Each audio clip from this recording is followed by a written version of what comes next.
Hey Bola, this is Jessica here, and we are going to quickly go through the prompt I just sent you via email.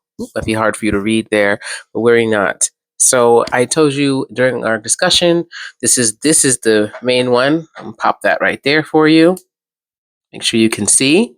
This is the main prompt, and I'm going to share you this document. And I just wanted to quickly go through that process with you, what I suggested. So here, come out. Here is the window I always keep with all my LLMs in there. So I have Quen, Chat, Claude, Perplexity, DeepSeek, Copilot, and because it's a separate Gmail account, a separate account that's logged in, I have here Gemini and Grok. So what we're going to do is we're going to take this prompt that I made here for you, and I actually already added it here to Gemini. And I know it's a little hard for you to see, so let me zoom in for you. You will see that here I'm using their advanced thinking experimental model. And just in a moment, I'm just going to show you how to do the same thing for the other ones. Here we are on Grok. I've clicked on the think. Give me one moment. And we're just going to pop that prompt right in and put it in there. And we're going to do the same thing here. Think deeper on Copilot, give them the prompt, and move on. Deep Think R1, right? We're actually turning that on. Boop. And Perplexity, this is not the best use of Perplexity. I'll tell you that right now. It does have a reasoning model, but it's problem solving. So just for shiggles, we're going to go ahead and add that in there. I mentioned Claude. I don't really recommend it. It is their most intelligent model, but we're not. These have the thinking. They have a thinking mode here. Best for most use cases. So again, for fun, we're just going to go ahead and use Claude. We're going to do all of the models today. Chat, again, we're turning on the reason. And we're going to Quen. And again, thinking mode, we're going to turn that on and pop that same prompt in. So now let's go look at the results we got.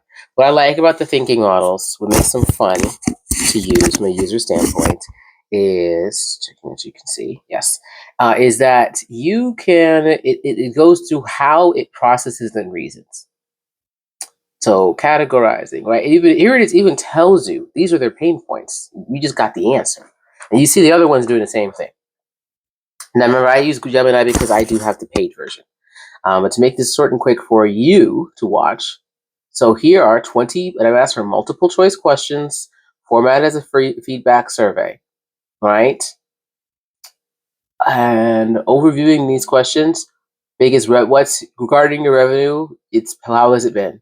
What's been your challenge? How satisfied are you with marketing? Business operations, how efficient? Do you understand your customer journey? Biggest challenge? Are you personalizing interactions? How much time are you spending trying to do routine customer service? Do you feel overwhelmed? Right? These are great questions. I'm probably going to take this and use this for myself. So that's one of the reasons I wanted to show this to you, because I'm like, oh, this is good for me. And then it even tells you how to use the survey. Ain't nobody asked for that, but I ain't mad. So we're going to go ahead and copy that. I'm adding that here. And Gemini, I'm going to go ahead, V. Don't need to refine. I will let it refine with Gemini just to rephrase that. And that's a little feature in Gemini I like to use, especially for copy pasting purposes, that I really like how it does that for us. Takes a few seconds and just kind of reformats. There's a lot of little details that are very obvious to see when you have worked with these models a lot that can tell you that someone's lazily copy pasting and just using Gemini to do that. And we're going to use it to replace. And it shortened everything for us and just made it look nicer. Great. So I'm not going to make you watch me format this whole document for you. I just want you to see how I am doing the document. And I want you to notice that I have prompt 1, right, written here, because sometimes you have multiple prompts. And so I'm just going to put here responses to prompt 1. And that's just in case, and that's what makes this a good working document, of course. So as you go through it, so you might make prompt 2, prompt 3, prompt 4, and then you'll put the responses there. But let's move on. So we saw Gemini. Let's see what Grok did for us. Okay, and notice the difference between what it gives you as responses. Thank you. Great. So this is great because you can actually just the way Grok has formatted it for us, right? Um, see, and if you notice in the prompt, I don't know if you can read this. Let me check, make sure you can read that. It says I. So if you look back at the original prompt here, I say you are the business consultant. You have dealt with this. Now help me do what I want. It's important to give it a character, to give the models a character, right? What are you? What am I, the model, doing, and who am I? So it puts it. It isn't. So it's not because it doesn't know what it is until you tell it. So now we've got some, right, here we go. What are the challenges? How do you handle it? What are your marketing challenges? How do you handle it? What are your operational? How do you handle it? And you're getting 20 questions, and they're actually almost all different than what Gemini gave us. Off the top of my top, just looking at this responses, I can see that these are very comparable, but they're different. So let's now go to what Quen made. Let me move that so you can see Quen. Bam. Can you see that well? So here's Quen. Boop, boop. And Quen is going to show you. Quen obviously did the same exact thing. And again, we used deep thinking. So it came up. It showed you how to do it. So this is what you were doing. You said you need to make a feedback survey for them. And it shows you how it's going to go through the questions and the answer. What's useful when you watch this in real time is that you can usually stop it halfway through if you realize it's going down a certain direction you don't want it to go down. And there we go. So what takes up your time? That's a good question. That's more of a what's the word I'm looking for? Entrepreneur question, right? The business, that's like a solopreneur, small business company question. So you can adjust this one to if you're a market, to who their job title is, right? What's the challenge? Which operational challenges, financial challenges, marketing and sales, customer experience, technology, HR, growth and strategy, AI readiness, and just additional insights. Great. So this one is much more focused on helping us get the solution and helping us figure out where we want to create the solution. In what category are we seeing the bigger pain points, and where do we create the solution? Let's look what ChatGPT gave us. And I like how it even told us. You can see here, it told us that it only reasoned for 13 seconds. And that's really different because some of these models will reason for a few minutes, a minute or two even. Great. So we got what are the biggest problems? How confident? What's your goal? What are your systems? We're seeing a lot of similar questions over here now. And we're seeing very similar questions. The customer's journey, I think, came up here in Grok. So we're seeing some similarities. I think I mentioned that to you before. Sometimes the different models, which one's going to give you the most different answers. I have found this at Quen to give me very different answers. Here is Claude. I personally never found Claude to be the best at doing this. I like the formatting though. I don't know if you can see how well you can see that. But the formatting to me is great. Maybe that's just me. Pain points. How do you handle it? CRM, advanced CRM. What's your management problem? Strategic. So you're seeing the questions. What I'm really want to show you here. Now, I don't recommend using Perplexity for this because Perplexity is really a good researcher.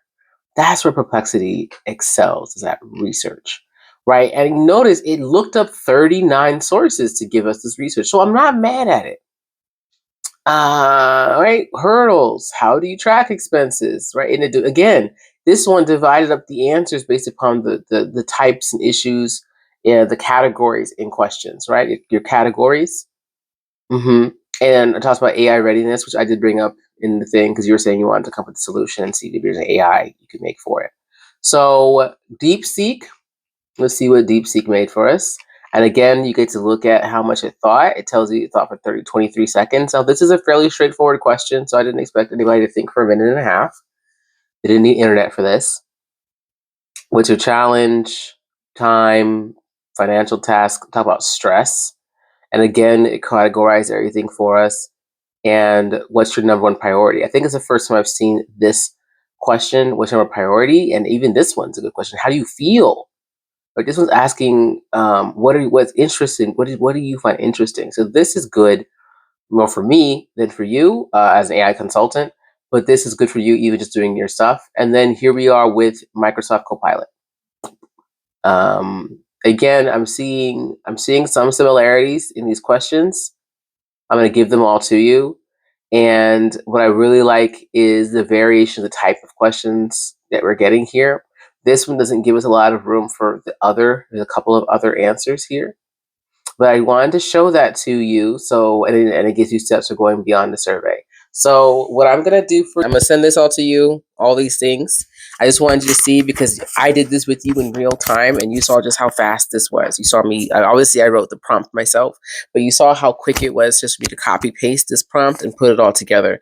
The easiest thing about this is when you obviously are going to just habitually keep all of these LLMs together in your device, like in a window, like you see how I have them. So it's really easy for me to just boop, boop, boop, ask across the board. And what I would do if I was you, and I'm not, I'm not telling you what to do. What I would do is I would do what I am going to do because I'm going to adapt this for my own purposes. Look at all of them and kind of pick my favorite question in the favorite categories.